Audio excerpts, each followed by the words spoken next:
Le guide de l'auto. Hugues, Excalibur. Ouais, monsieur. T'as travaillé fort sur cette intro-là. Voilà. De nombreuses compagnies fabriquent ou ont fabriqué des autos de style néoclassique ou néo-rétro. Par définition, un véhicule néoclassique utilise des composants modernes sous une allure d'inspiration provenant de modèles anciens. Inspiration est ici le mot-clé puisqu'il ne s'agit pas nécessairement d'une réplique. Parmi de telles compagnies, on pense notamment en Amérique du Nord à Cleney, Zimmer ou Stodz. Mais celle qui a tout démarré, c'est Excalibur. Alors, on va commencer par parler de l'homme qui était derrière ce projet-là. Moins connu que Raymond Loewy, Brooks Stevens est pourtant un designer industriel prolifique. Après avoir établi son propre bureau à Milwaukee, dans le Wisconsin, en 1934, il a dessiné des meubles, de l'électroménager, des logos, ainsi que des trains ou des motos, dont la Harley-Davidson Ultra Glide de 1949. Dans le secteur automobile, il travaillera entre autres pour Volkswagen, Alfa Romeo, Kaiser Motors ou Oscar Mayer, car c'est lui qui signera la Wienermobile. Son design le plus connu est certainement le Jeep Wagoneer ou Grand Wagoneer, produit de 1963 à 1991. Son meilleur client est par contre Studebaker, pour lequel il réalisera plusieurs véhicules, dont la Gran Turismo Hawk de 1962, la Lark de seconde génération, y compris le modèle Wagoneer à toit arrière coulissant pour transporter des objets hauts, ainsi que le dernier concept de la marque, la Sceptre, avant sa disparition.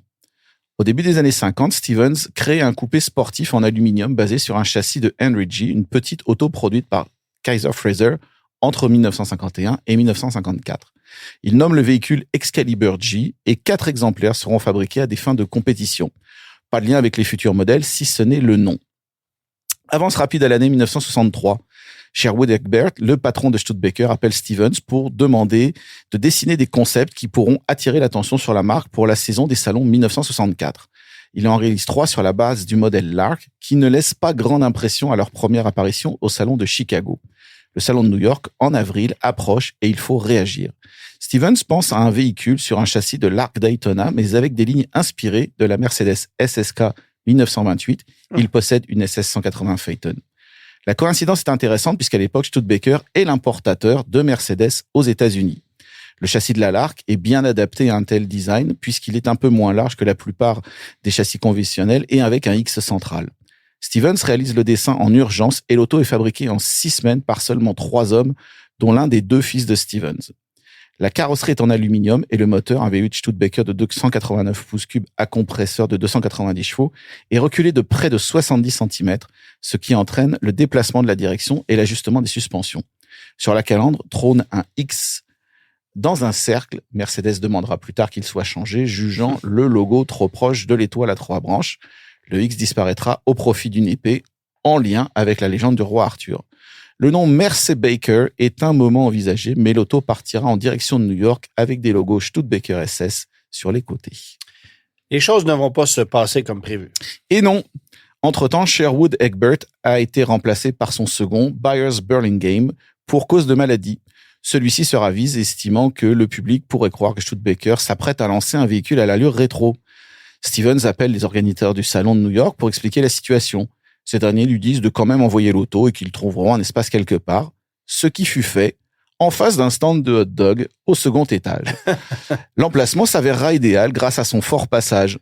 Le concept, simplement exposé comme un projet spécial de Brooks Stevens Design Associates, fit sensation. De nombreuses personnes désirèrent l'acheter et Stevens finit le salon avec 12 commandes fermes. De plus, Jerry Allen, concessionnaire Chevrolet de New York, montra un tel enthousiasme qu'il devint distributeur pour la côte Est. Sa seule demande, installer une mécanique Chevrolet dans le véhicule, sa concession étant dans l'immeuble GM. L'auto est ensuite présentée en Californie dans différents magazines, toujours avec la même réponse positive.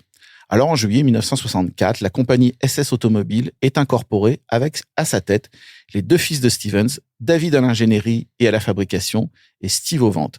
Brooks Stevens jouera évidemment le rôle de designer ainsi que celui de mentor et d'investisseur. La compagnie deviendra l'Excalibur Automobile Corporation en 1966. Excalibur série 1 est proposé donc en 65. Il s'agit d'un roadster 2 places qui repose sur un châssis de Studebaker Lark de 109 pouces d'empattement. Il embarque un 327 pouces cubes de 300 chevaux provenant de la Corvette avec une boîte manuelle à 4 rapports. L'automatique est une option.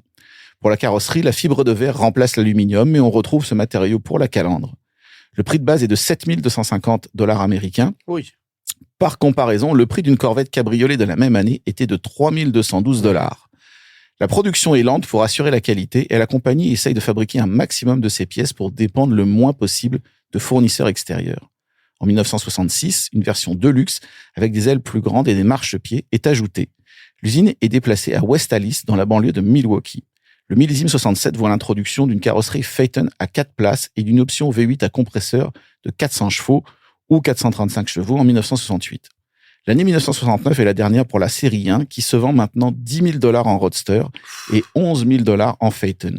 359 exemplaires seront produits entre 1965 et 1969. Avec la série 2, Excalibur inaugure un cycle de nouveaux modèles aux 5 ans essentiellement. Tout à fait, et il perdurera d'ailleurs jusqu'à la série 5. Les différences esthétiques sont mineures par rapport à la série 1.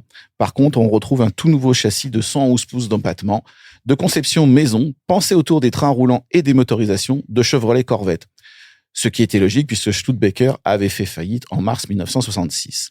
Le moteur devient un 350 pouces cubes de 300 chevaux, l'option compresseur disparaît. Les prix montent à 11 500 $ pour le Roadster et 12 500 pour le Phaeton. Pour cette somme, vous obtenez l'air conditionné et le chauffage, la direction assistée avec volant réglable en hauteur, le différentiel arrière à glissement limité et un intérieur en cuir. En 1972, le V8 passe à 454 pouces cubes, 7 litres 4, et développe 365 chevaux. 342 exemplaires seront produits entre 1970 et 1974. La série 3, maintenant, doit répondre aux récentes normes de pollution et de sécurité. Et là, c'est pas la même chose. Et non.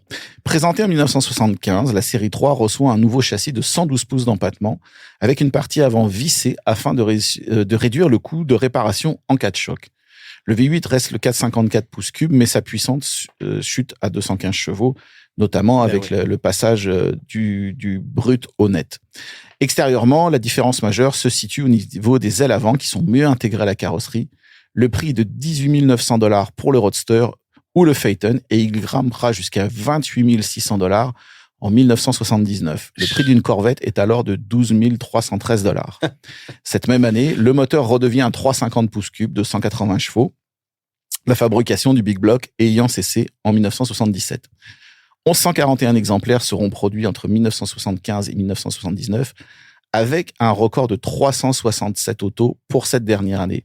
Ceci entraîne une baisse de la qualité, ce qui ne plaît pas aux frères Stevens. La série 4, maintenant, ben là, il y a une nouvelle stratégie. Le nouveau modèle continue de monter en gamme et en prix, permettant d'assurer la rentabilité sur de plus petits volumes. Le châssis évolue peu techniquement, mais est étiré à 125 pouces d'empattement, alors que le style est à présent plus inspiré des Mercedes SSK des années 30, avec des ailes plus galbées. Afin de passer les normes de consommation CAF, le moteur devient un 305 pouces cubes de 155 chevaux. Mais les autos sont très bien équipées et pèsent maintenant 2 tonnes. Résultat, ce sont des veaux, et certains clients les retourneront. Les prix montent de 37 700 $ en 1980 à 57 000 $ en 1984. Malgré tout, 935 exemplaires sont produits entre 1980 et 1984. Et là, les choses vont se gâter, mais sérieusement, à partir de 85. La nouvelle série 5 est encore plus sophistiquée, avec un intérieur entièrement fabriqué en interne et non plus majoritairement avec des pièces GM. Pour cela, les frères Stevens consentent un gros investissement sur l'usine. Malheureusement, le marché ne répond pas face à ces autos dont les prix grimpent encore. 59 500 $ en Phaeton et 62 000 $ en Roadster. Les ventes baissent à 97 exemplaires en 1985 et 68 en 1986. La faillite est déclarée au milieu de l'année 1986. C'est Henry Warner, président de l'Acquisition Company of Wisconsin, qui reprend l'entreprise et la production redémarre début 1987. La puissance du 305 pouces cubes passe à 170 chevaux en 1987. L'année suivante voit l'apparition d'un 350 pouces cubes en option, ainsi que d'une carrosserie inédite 4 portes qui sera déclinée en limousine en 1989 et fabriquée à seulement 13 exemplaires. En 1989, les prix oscillent entre 71 865 $ pour les 2 portes et 72 325 $ pour les 4 portes. Mais la production réduite, 224 exemplaires entre 1987 et 1989, et les pratiques commerciales douteuses, voire illégales de Warner, amènent à une nouvelle faillite en 1990. Et c'est là que va commencer la lente agonie. Ouais. En 1991, c'est l'Allemand Michael Timmer qui rachète Excalibur, mais celui-ci manque d'argent rapidement et sans même avoir fabriqué un seul exemplaire, déclare forfait début 92. Deux autres Allemands, Udo et Gens Geitlinger, se portent au secours de la marque. La production redémarre en 1993 avec des roadsters série 3 et des séries 5 modernisés. La grosse nouveauté est l'ajout de répliques d'AC Cobra. Mais rien ne marche et les Geitlinger jettent l'éponge en 1997. En 2003, Alice Preston, une ancienne employée du musée Brooks Stevens, récupère les droits de la marque et relance la fabrication de pièces afin d'assurer la maintenance des exemplaires sur la route. Aujourd'hui encore, c'est elle qui maintient la flamme Excalibur. Si Excalibur n'a produit qu'environ 3400 véhicules et est parfois vu comme un sommet du kitsch des années 70-80, la marque aura cependant laissé une empreinte certaine dans le paysage automobile. Tout d'abord, de par les nombreuses célébrités qui en ont possédé une. Alors, entre autres, on peut citer Dean Martin, Ronald Reagan, Steve McQueen, Sonny and Cher, Rod Stewart, Arnold Schwarzenegger ou bien James Brown. Mais aussi par le fait que différentes entreprises à travers le monde ont repris son flambeau et continuent de construire encore aujourd'hui des autos inspirées par la vision de Brooks Stevens et de ses fils. Merci beaucoup, Hugues.